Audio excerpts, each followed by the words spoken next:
राबड़ी देवी ने बिहार सरकार के खिलाफ खोला मोर्चा। बिहार में बढ़ते महंगाई पर नीतीश को ठहराया जिम्मेदार।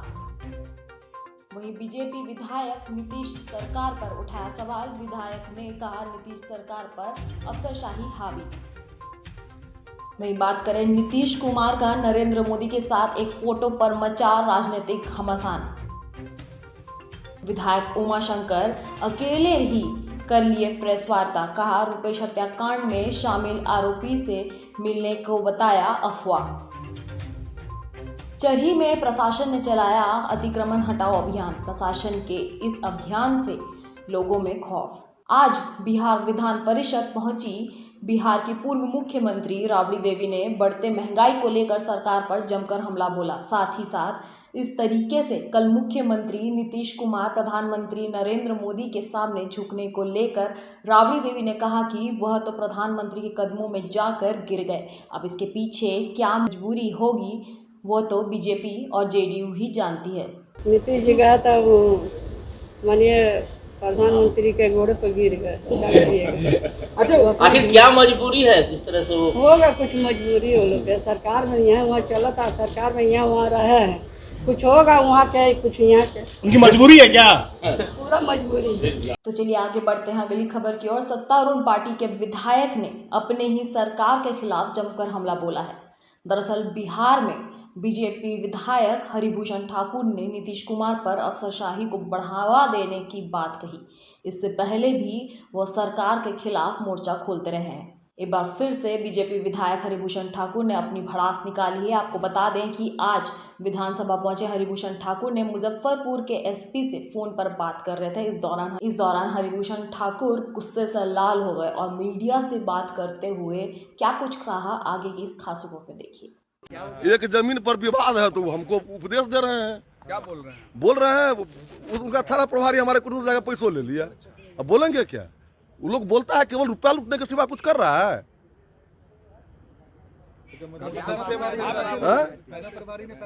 हथौड़ी थाना प्रभारी पैसा ले लिया। मामला है जमीन का, विवाद हो रहा है तो वहाँ जाकर के एक्शन लेना चाहिए। एक्शन नहीं ले रहा है, हम ही को उपदेश दे रहा है आप लोग ऐसे ही करते रहते हैं नेता है। अभी आपको फोन आया तुरंत तो हम ही किए थे फोन। तो हम कहें 7 साल के बाद इसी समाज में जाइएगा। अभी नहीं एसपी हैं आप, लॉलेसनेस है एकदम। सदन में उठाइए क्या? अब सदन में तो आज नहीं उठेगा, वो लिख करके देना पड़ता है।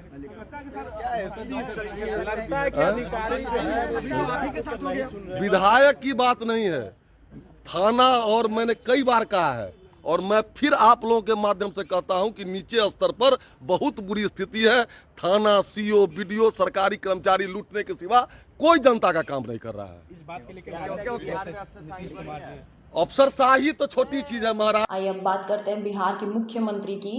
तो बिहार के मुख्यमंत्री नीतीश कुमार का योगी के शपथ ग्रहण कार्यक्रम का एक फोटो पर राजनीतिक दलों की खूब प्रतिक्रिया देखने को मिल रही है। दरअसल नीतीश कुमार ने नरेंद्र मोदी से जिस स्थिति में प्रधानमंत्री से मुलाकात की, उसकी तस्वीर अब सोशल मीडिया पर वायरल हो गई है। इसके बाद से बिहार के नेताओं की प्रतिक्रिया सामने आ रही है। इसको लेकर कांग्रेस के विधायक शकील अहमद ने कहा कि जिस तरीके से मुख्यमंत्री नीतीश कुमार प्रधानमंत्री से मिल रहे हैं, उसमें साफ दिख रहा है कि किस तरीके से जेडीयू बीजेपी के सामने झुक चुकी है। खास करके शराबबंदी में उनके लोग गुमराह कर रहा है, जबकि वो हर जगह लोगों की मौत हो रही है जहरीली शराब से। और वो दबाव बनाता है, एसपीडीएम वहाँ पे जाके दबाव बनाता है कि साहब आप कहो कि बीमारी से मरे हैं, तो ये गलत है। इनको प्रशासन के पदाधिकारी गुमराह कर रहे हैं। पहले ये बहुत अच्छे थे, लेकिन अभी लगता है इनको और सशक्त होने की जरूरत है। अभी हरिभूषण ठाकुर है बीजेपी के, सल्तनत जैसा मतलब राज्य चल रहा है। इनके परिवार के एक सदस्य थे, जमीन का विवाद था। अभी एक विधायक की बात आप क्यों कर रहे हैं? सभी विधायक जानते हैं कि प्रशासन के पदाधिकारी बिल्कुल किसी की बात नहीं सुन रहे, कोई सम्मान विधायकों का नहीं करते, कोई बात नहीं सुनते। निश्चित तौर पर इस एनडीए के कार्यकाल में हम भी मानते हैं कि प्रशासन के पदाधिकारी ज्यादा ही उनका दिमाग चढ़ा और वो कोई चिंता सरकार का और विधायकों का नहीं कर रहे हैं, जो कि विकास के लिए वादा हो रहा है। नीतीश कुमार ने प्राइम मिनिस्टर से मिले हैं, काफी ज्यादा वो वीडियो जो है वायरल हो रहा है कि नीतीश कुमार काफी ज्यादा झुक गए। जिस जेस्चर में मिले हैं वो जेस्चर पूरा वायरल हो रहा है। असल में इस बात को समझिए कि वो एक अलायंस पार्टनर के साथ हैं और जिसमें उनकी संख्या कम है। उनकी संख्या बल जो जनता दल यू की है वो कम है, तो अलायंस पार्टनर होने के नाते वो अपना सोचते रहते हैं। ये तो बात मैंने बहुत पहले भी कही है और हम ये मानते हैं कि भारतीय जनता पार्टी अपने अलायंस पार्टनर के साथ जिस तरह से रहती है, जिस तरह व्यवहार करती है और जिस तरह का दबाव बनाती है और वो क्षेत्रीय पार्टी को खा जाती है, यह बात जितना जल्दी समझ में आ जाए उतना बेहतर है। आप समझ रहे हैं, ये बात जितना जल्दी उनको समझ में आ जाए वो बेहतर है। रीजनल पार्टीज़ को भारतीय जनता पार्टी की पूरी प्रक्रिया और प्रकृति खा जाती है। तो उस सिलसिले में जेडीयू समझना नहीं चाहती है कि समझ नहीं रही है? जेडीयू समझ भी रही होगी और समझना चाहती है कि नहीं चाहती वो तो उनसे पूछिए, लेकिन वो समझ रही है इन सब चीज़ों को। पहले भी वो मिल चुके हैं, मतलब ऐसा नहीं था। हाँ, ये आश्चर्य का विषय तो हो सकता है, लेकिन बहैसियत अलायंस पार्टनर के और बहैसियत अब आज के दिन में उनके पास सीटें कम हैं, तो यह कारण उनको समझ में आता है। अच्छी पार्टी निशाना सजा रहे कि नतमस्तक हो गए, स्ट्रांग हो गए, इन तरह की बातों का सरेंडर मोड में है। जिन लोगों का भारतीय सभ्यता और संस्कार से कोई रिश्ता न हो, वो तहजीब और अदब और एहतराम को कोई भी नाम और शक्ल दे दे, वो उसके स्पेशलिस्ट हैं। माननीय प्रधानमंत्री से माननीय हमारे नेता मुख्यमंत्री ने जो मिलने का और अभिवादन का, उस अभिवादन में जो अपनी शाइस्तगी और एहतराम और अदब का परिचय दिया है, वो पढ़े लिखे लोगों के बीच में चर्चा का विषय है। वो लोग क्या जाने जो भारतीय सभ्यता, तहजीब और एहतराम से किसी को मतलब नहीं है।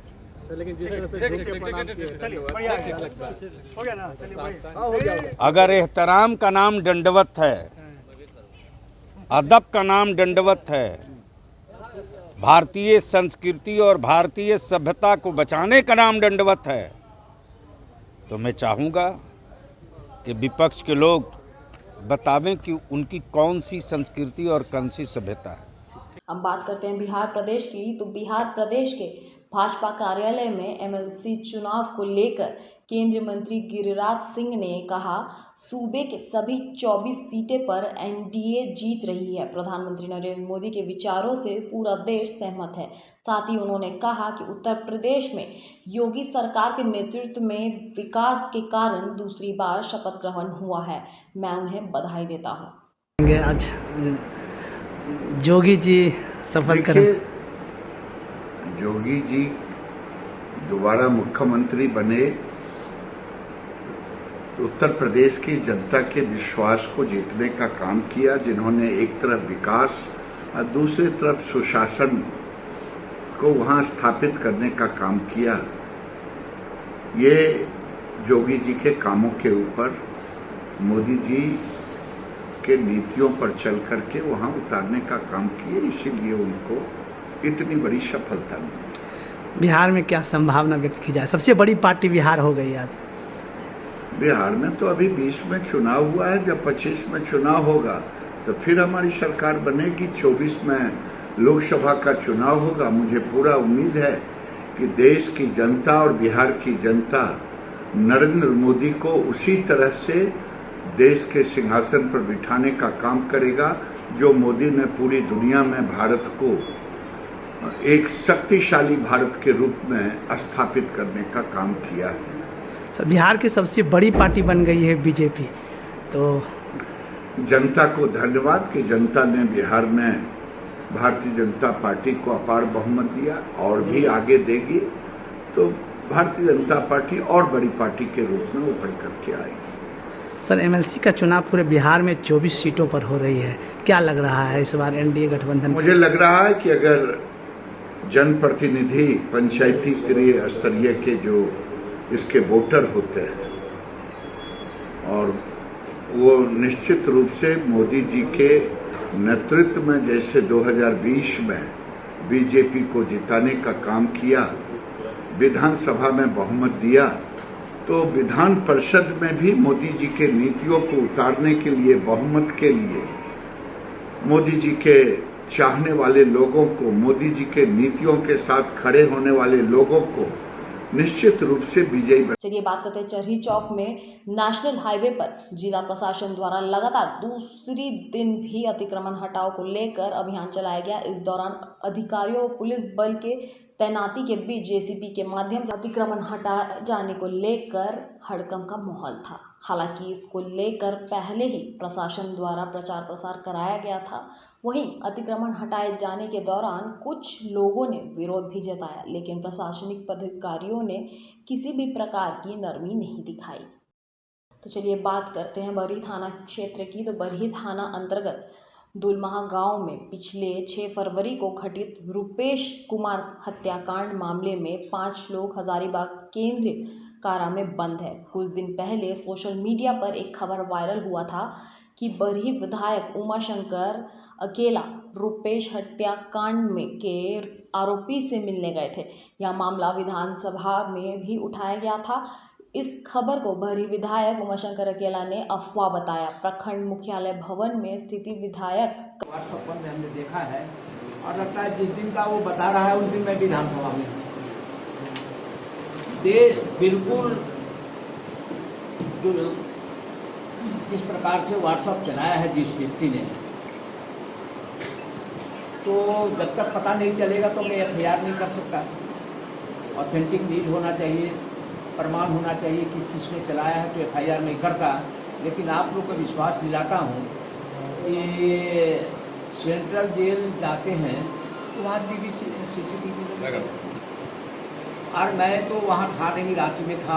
जानबूझ करके हमको बदनाम करने के लिए ये जो साजिश लोग कर रहे हैं, और खास करके यहाँ के विरोधी दल के लोग हैं जो बदनाम करना चाहते हैं, तो ये तो काम नहीं करता हूँ ऐसा कि जो हत्यारा को अकेला जगह आज तक न मदद किया है, न बलात्कारी का मदद किया है, न कोयला चोर की मदद किया है। ये सब काम उन्हें पूर्व विधायक का ही सारे काम थे। आज जो उनका चल रहा है, रोड वही जाम कराते हैं, रोड वही जाम छुड़ाते हैं।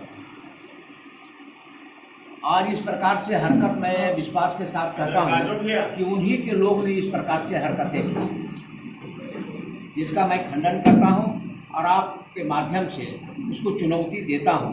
और मैं विधानसभा में भानु प्रताप शाही को मैंने कहा कि जिस दिन हमारा सही रिपोर्ट हो जाएगा कि मैं सेंट्रल जेल हजारीबाग गया हूँ तो मैं रिजाइन कर दूंगा, और नहीं तो आप। अब बात करते हैं रांची उपायुक्त छवि रंजन की। तो छवि रंजन उपायुक्त में बेड़ो प्रखंड एवं अंचल कार्यालय का औचक निरीक्षण किया। निरीक्षण टीम में राजेश परवार, अपर सहमार्ता Sanjay Kumar Singh, DCLR DPRO Virendra Kumar Choubey, AC नक्सल संवृक्ष महतो, सामान्य शाखा प्रभारी और अन्य कई पदाधिकारी शामिल थे। कार्यशैली कैसा हो, सभी पे जांच की जा रही है। सर, सरकार की जो प्रखंड स्तरीय योजना है धरातल पे दिखती हुई नजर नहीं आ रही है सर, इसके लिए नहीं, अभी तो प्रखंड में जैसे भी नरेगा का भी मैंने समीक्षा किया है, तो इसमें नए वीडियो आने के बाद से इसमें काफ़ी ज़्यादा प्रोग्रेस दिखा है। 14 वित्त आयोग में भी प्रखंड स्तर पे और पंचायत स्तर पर भी जो व्यय है वो लगभग 97% है, और जो भी योजनाएं यहाँ हैं वो उनको धरातल पर लाया भी जा रहा है, और BDO और CO दोनों ही यहाँ पर काम करने में तत्पर है। लेकिन सर ये जो सर पानी की बहुत बड़ी समस्या है, खासकर शहरों में। तो पानी के लिए अभी हम लोगों ने एक कंट्रोल रूम तैयार किया है, और प्रत्येक प्रखंड के लिए हम लोगों ने PhD के JE और उनके जितने गैंगमैन हैं उनकी एक टीम बनाई गई है, और हमने नंबर भी प्रेस के माध्यम से रिलीज करवाया है। तो मेरे वीडियो के सभी ग्रामीण वासियों से मेरा अनुरोध रहेगा कि उस नंबर पे अपनी शिकायत दर्ज कराएं, और विदिन 48 आवर्स में उनका कंप्लायंस किया जाएगा। आज के लिए बस इतना ही। आगे की खबर के और अपडेट के लिए जुड़े रहिए स्वदेशवाणी के साथ।